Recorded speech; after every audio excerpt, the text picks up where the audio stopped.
There's all of this talk about aging gracefully on social media. But at the same time, there are what seems like a gajillion products out there to help people look and feel younger. So what's the deal with aging? If all of our cells are completely replaced and new every 7 years, why do we age physically? Why do we get old? In this episode, we take an initial dive into aging from frequency perspective, what causes it, and how we can start to change it. And after the discussion, we get to the most important part. The group frequency calibration associated with this episode is where the frequency work happens and where change actually occurs. So be sure to listen to that. Without releasing distortion patterns targeted by the GFC, the change you want will be more difficult to attain because you haven't addressed the root of the issue. If you like this episode, please help us out by hitting the like and the subscribe button. It helps us get our content to more people like you. My name is Karen Cheong, and today in Mastering Your World Through Frequencies, we're discussing aging. So the aging topic is a huge topic, right? And I think for me at the moment, it seems really pertinent. I mean, it's never, ever bothered me. I turned 50 and it was like, oh yeah, I'm 50. And then I totally forgot. And to the point where, somebody asked me what my age was and I just told them I was 50. For years. For years. And my husband one day said, you're not 50. I was like, what? How old am I then? I literally had to, and I had to count. Okay, and I just kept drawing a blank. Now roll on to my 55th birthday. And suddenly I'm 55, oh my God, like this, and the world's ending and I'm getting old. And because I could literally feel the heaviness of it. Yeah. And I'm like, what? How? Why did this start? I mean, 50 was like nothing. Couldn't even remember. Yeah. Had to even remember when my birthday was. Yeah. Now it's like, oh my God, it's the end of the world. Yeah. It's because we have, aging, like you said, is a huge topic. So part of that feeling of that, like, I'm getting old, or like something terrible is going to happen because I'm getting so old, that is actually held in the lineage. And it's a collective story around aging and about value. So it's sort of like, I've noticed that depending on what culture you're in, depending if you're a woman or a man, depending on a whole bunch of different things, your value is in part tied to your youth, right? Because like, what can you produce? Whether it's babies, a business, a community, project, whatever. And it's kind of tied to that. So it's not just that, but we have within us, I've noticed, this very specific patterning with regards to how, not only about like how we age, it's about when do we start to feel old. Yeah, because it's different for everybody, like you say, Very, right? yeah. So what is it? I mean, because we talk about frequency resonance being everything. Yeah. It's everything that it all boils down to that. So what in the frequency resonance allows the programming to win? Yeah, isn't that interesting? Right. Yeah, because, if you look at the holy books, in the Bible and such, and I'm not a Bible expert, so no one write in saying like Karen's not an expert, because I'm not. But there are stories in holy books of beings that were old, like hundreds of years old. Yeah. And I'm like, well, they didn't just, they casually mentioned it, as if it's like normal. But for those beings, it was normal. And so why, and then, we all know that the age, like how long, the life expectancy, theoretically, has been growing over time, but yet you have these stories of these beings who were sort of ageless and like were able to live for really long periods of time. So why do we have these conflicting things? Okay, and then there's the other question of, well, all of our cells are supposed to renew every 7 years in your whole body. They all die and renew at different rates. So like your skin cells renew at a different rate from like your muscles or your organs or whatever. But your entire body is totally new every 7 years, meaning the cells that have completely turned over. So why is it that our cells that are completely new age? Yeah. Where does that come from? Exactly. Right? Yeah. Tell us. Right. So my feeling is that we have a really strong story in our collective with regards to aging and also fear around aging. That's the first thing. And the second thing is we actually feel very disempowered. We have a really strong distortion pattern with regards to our bodies. So we feel like we're victims to our bodies, right? And like they are more powerful than us, especially if we don't feel very good. And when you age, it doesn't feel very good, right? The way that the body decays at a certain period of time does not feel pleasurable to us. So there's that as well. But I'm going to go a little sideways here into left field. Yes, please. Yes, please. Let's do it. Let's go. All right. So we all have something called the 8 original cells. And they sit right above your perineum inside your body by about 1.5 inches. These cells have been with you forever. They have never, like I just said, like your cells exist, they are born and then they die, right? And everything is replaced every 7 years, except for these 8 original cells. Now, these 8 original cells are important because they hold the memory of you and also hold the potential of you and also can anchor in your light body. Now, for those of you who are out there, you're like, what? Doesn't matter if you don't understand that. But really, the way we were supposed to render, so just backing up, if you don't know what rendering is, I'd recommend watching episode 97 of our podcast, which tells you about how we render our bodies and our reality. Okay, so your 8 original cells, they are they're imprinting directly from spirit. All of your other cells are like old, mimeographs. I don't know if you remember those things. So, I'm dating myself, but when I was, first grade or whatever it was, my teachers they didn't have photocopiers back then. So you'd have this thing called a mimeograph, and it would be like these blue pages, and they kind of crank it along, and they would smell really good. I don't know why I like the smell of them. It was kind of weird. Anyway, but I like this, and then they would print off duplicates. But what would happen with the mimeograph is that as you made duplicates, they would get smudgier and smudgier and smudgier over time. So instead of your cells imprinting directly from spirit, your cells are replicating off of an old version of themselves. So it gets smudgier. The imprint of the cell, the clarity of it, what it's supposed to how your body is a smudgier and smudgier version. And that is in part of the aging process. My belief is that at some point we're getting high enough in our resonance. Because why do those dudes in the Bible, how did they live for 300, 400, 500 years? And they didn't seem to age. They were ageless. That is because they were of a high enough resonance that they could control how it is that they rendered their physical body. And my belief is that we can get high enough in our frequency resonance that we can start to do that ourselves and tap into the potential of our 8 original cells. Hi, guys. I hope you're loving our conversation. Our discussions are designed to empower you to transform your life and the lives of the people around you. So please hit the subscribe button because it helps us to expand our reach and to empower more people. Okay, let's get back to it. That is a topic in itself that we could do a whole podcast on, right? So not taking it too heavy like that, just to back up what you're saying, there are indigenous tribes, especially in the Amazon, where the women still look the same age. They haven't really aged that much. Their hair is still full of colour. Their skin is still vibrant and youthful and full of collagen. And yet they've gone through menopause, but nothing has changed. And yet here we are in the Western world having all these problems, for women in particular, with their menopause and all sorts of issues that comes with that. So what's the difference? You're saying it's a frequency resonance. Now, so I'm sitting here and I'm thinking, well, how much more work do I have to do? And to your point, it's not just in the Amazon. Different cultures. I mean, this is you would think that, we're all female bodies. So therefore, we are the same.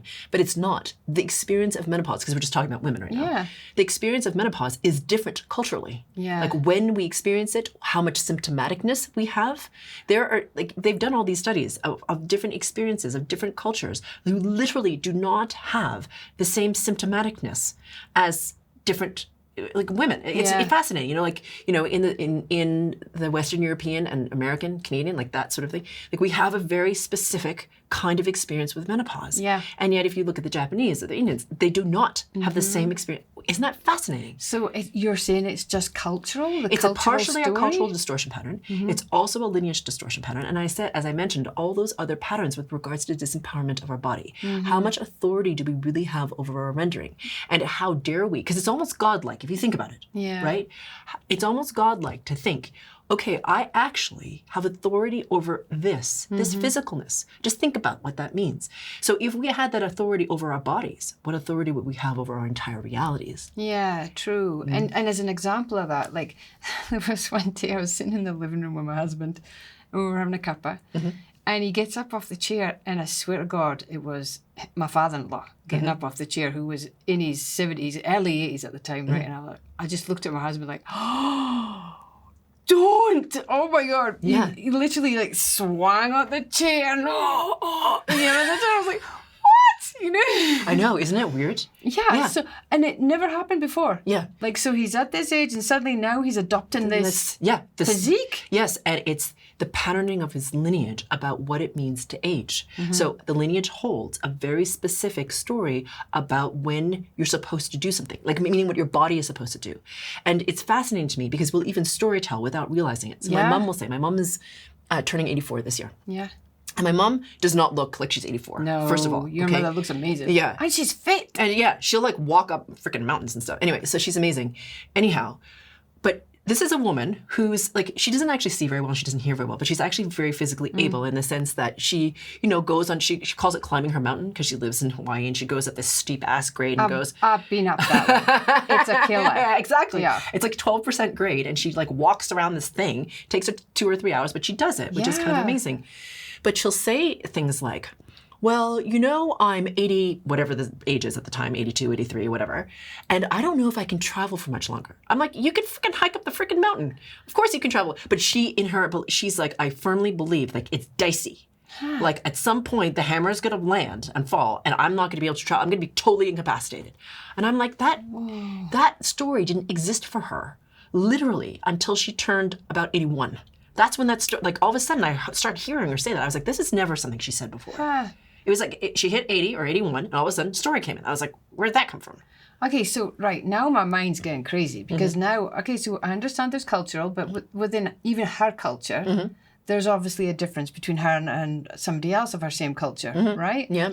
So what is it? Is it something that the soul decides? Here, we're going to put this little button in here now. Now you have to start thinking about getting old because I want to die soon. Or, is it just something that is programmed in there through her lineage, through her culture, and then we have to kind of unplug that? The last thing you just said. So it's lineage and culture together, right? And that is the thing that causes the challenge. Now, you asked something about, what about the soul? So I realize this may kind of be a little unsettling for people. And it's funny how we are. But the person, when it comes to death, okay, you have a very personal, very sacred agreement with the divine, for source, just like life. It's like when you're meant to come in, and you'll come in the embodiment. Leaving is the same thing. Yes. Okay? We're afraid of it, and we celebrate life. We're afraid of death. But it's the same kind of sacredness with regards of entering and leaving the embodiment. Yeah. And a lot of people will worry, like, did I cause that person's death? It's like a very specific agreement. So, because I just want to say that because I've just been working with people recently because it seems like a lot of people are dying right now. And they're like worried, did I cause that? Did I do enough? And I was like, you can't subvert the will, like the agreement of that being with your source. You can't. Yeah. I mean, you can beat yourself up, if you want to, but you can't. And I'm not saying that you don't do your best and you don't, do what you feel like you need to and all that stuff. Please do that. Yeah. And at the same time, it is that being's choice, even though it's not aware, it's not conscious to them. Yeah. Right? You may not remember that bit, but that's already agreed upon. Right. When you get higher in resonance, I'm pretty certain you can dictate that too. So it's funny because I heard the Dalai Lama once in an interview. It was covering his relationship with the Desmond Tutu, Bishop, former Bishop Desmond Tutu. And they were very close. They didn't meet them many times. It's really beautiful. They were like two little kids. That was very sweet. In this conversation, the Dalai Lama says something like, well, I believe that 100 years is a good amount of time to have spent on this earth. So I believe that at 100, that will be sufficient. And I can guarantee you, with this being at 100, he will pass. You know? So, like, it's his, when you're at a high enough frequency resonance, I mean, believe whatever you want to about the Dalai Lama, but when you have a being that's of a high enough frequency resonance, we get to author that. Yeah. I know it seems weird to us because we feel like we're subject to death, right? We don't have any control over it. Yeah. But the thing is, you have to remember that you are a projection of your spirit body, and that has to do with the interface between your consciousness and your density. So the higher in resonance you become, the more you can govern that relationship. And that's the amazing thing about raising your frequency resonance that we don't necessarily think about, but that is becoming more and more possible as more of us rise in our resonance. Okay, so I want to ask you, as you were talking. Okay, go. I want to ask you a question then. Sure. Because I have a great granny that knew the day she was going to die. Yeah. So much so that she went around everybody she loved and spent 5 to 10 minutes with them, telling them, thank you for being in my life or whatever, you know. And she was famous for saying, I'll see you later. But this day in particular, everybody remembers she said goodbye. Oh. And one of the guys apparently, because he was telling my dad, I was a kid at the time, that he got the shock of his life when she said, goodbye, Eddie. Oh, wow. Yeah. And he was Eddie like, what? You never say that. Yeah. And she just laughed and walked off. And then she went home and they found her the next day, but this is what they were telling us. She had fed the cat. She'd paid all her bills. Right? She had a letter there sitting, waiting for my great aunt to explain everything. She went to bed and she died. And it wasn't a big deal for her. Yeah. But, you know, so, and I don't know if she'd heard about frequency work at that stage. No. But she clearly had something that you're describing. Yeah. Where she knew, okay, that is it. Yeah. It's up. Yeah. You know, time's up. And she was lucky because she had the time to go around and tell everybody. Yeah. I'm going to go. Not like, Yeah, she didn't say I'm going to that. go, but hey, Yeah. great. Thank you for being in my life. Loved having you. Bye. Yeah. And made sure nothing was left for anybody to clean up. You know, typical Scottish. Yeah. She's got everything ordered. Everything's in order. But so I found when you were talking there, I could feel this whole story coming back, and I thought, well, what was it with her then? You know? Because, well, with your line, you guys have a very you guys have different abilities. It just happens in your line. Yeah. And so as a result, you don't necessarily buy into the collective story in the same way that most of us do.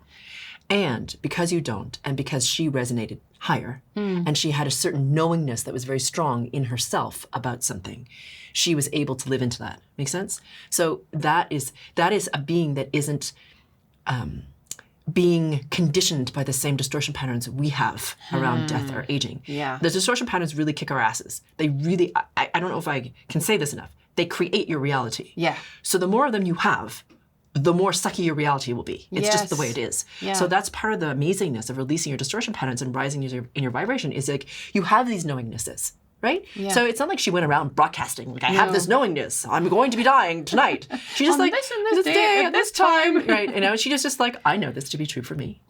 I know it like without a shadow of a doubt. I'm going to sort things, clean everything up. And I'm going to leave the way I would like to leave.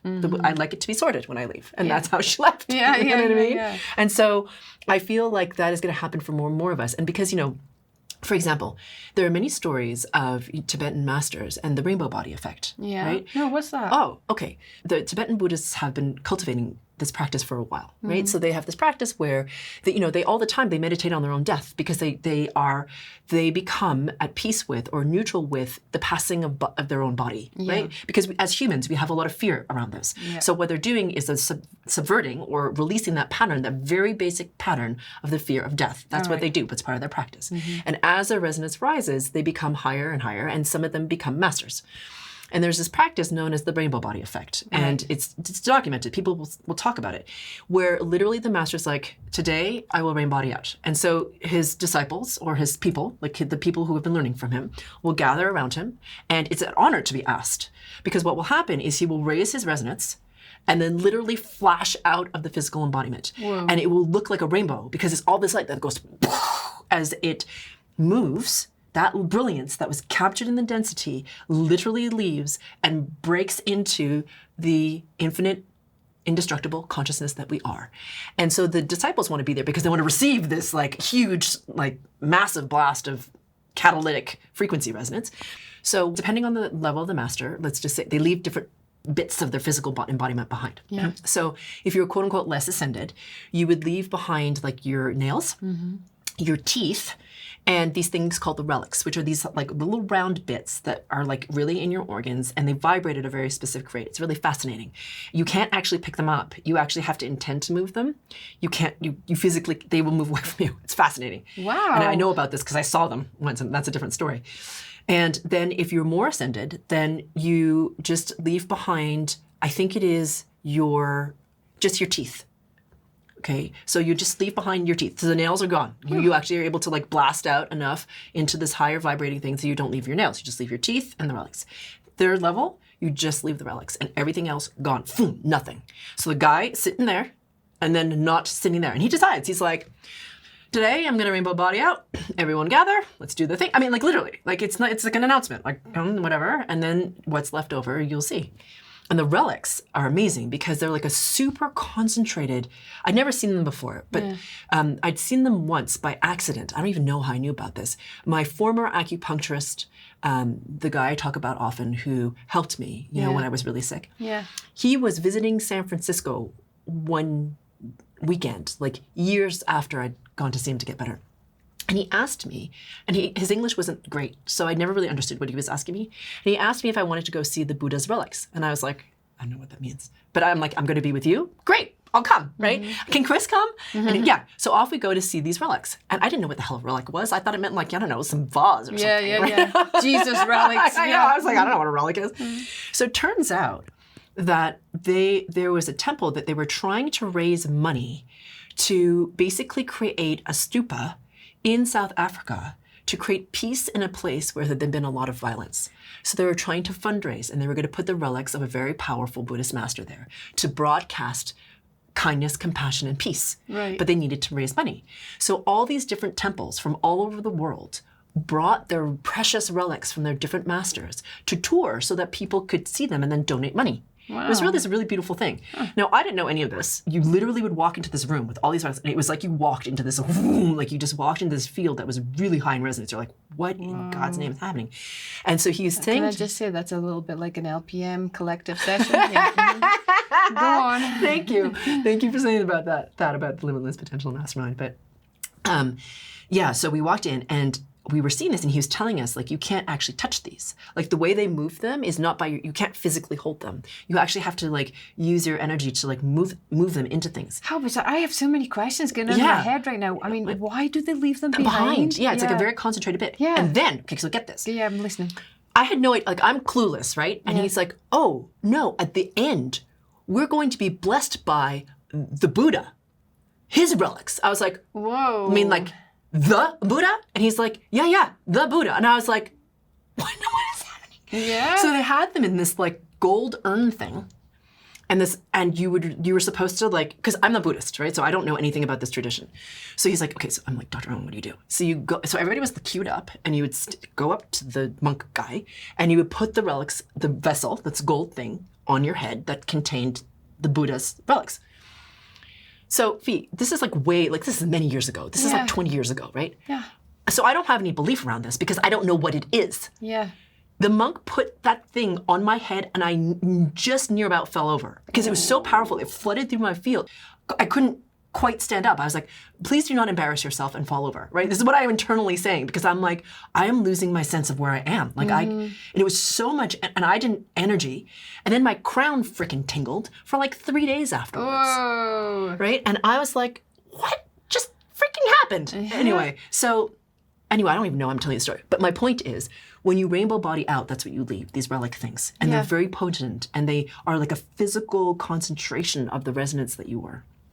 Wow, maybe that's just to remind us. Who knows? But maybe. Wow, that's fascinating. And leave it behind. Like exactly. That, for starters. There's documentation of this rainbow body, like people seeing these rainbow body things, like from the past century. So my point is, if they can do it, so can we. Yes, I was just about to say that. So it is possible. Absolutely. I mean, I must say, I do catch myself now, because it's easy to go when something's happening, like say the eyes. Yeah. Oh, it's made. Whoa. Yeah. Hang on a minute. Yeah. Do I really want to give that one permission? Yeah. You know? Yeah. Or the knees. Yeah. Oh, it's made. Excuse excuse me? Whereas maybe 5 years ago it would have been, I've got a bit of dampness in my knee. Yeah. The end. Yeah. And now it's like, and now it's my age. Yeah, it's weird, isn't it? What? Yeah, it's weird, the stories we tell us ourselves. Okay, all right. So, I mean, I'm loving the stories, but now I really just want to get to the GFC. Because I really now, I'm loving the idea of this rainbow... The rainbow body. Rainbow body. I know you're not going to do that in the GFC, are you? No. I'll let you know when I can get there. Hopefully I don't have to wait for my own for that to happen, but let's see. But what will you do for the GFC? So for the GFC, we're going to focus on this fear of aging that we have. That's so pervasive in our culture because there's so much fear about that powerlessness, being victim not only to our bodies, but to time, to being thought as valueless. There's so much fear around aging. So what the GFC will address is that fear. Yeah, okay, cool. Come on then. Let's get to it. So for those of you who would like to release the fear of aging, irrespective of how old you actually are when you're listening to this, I highly recommend listening to the GFC associated with this episode. And if there's someone that you know who could really use the information in this episode, please share it with them. We're about to start the Group Frequency Calibration, or GFC, where we actually do the frequency work and change is catalyzed. To get to the GFC, click on the square that'll appear on the right or the link in the description below. It's time to bring in a new experience, a new consciousness, and a new world. Let's rise together.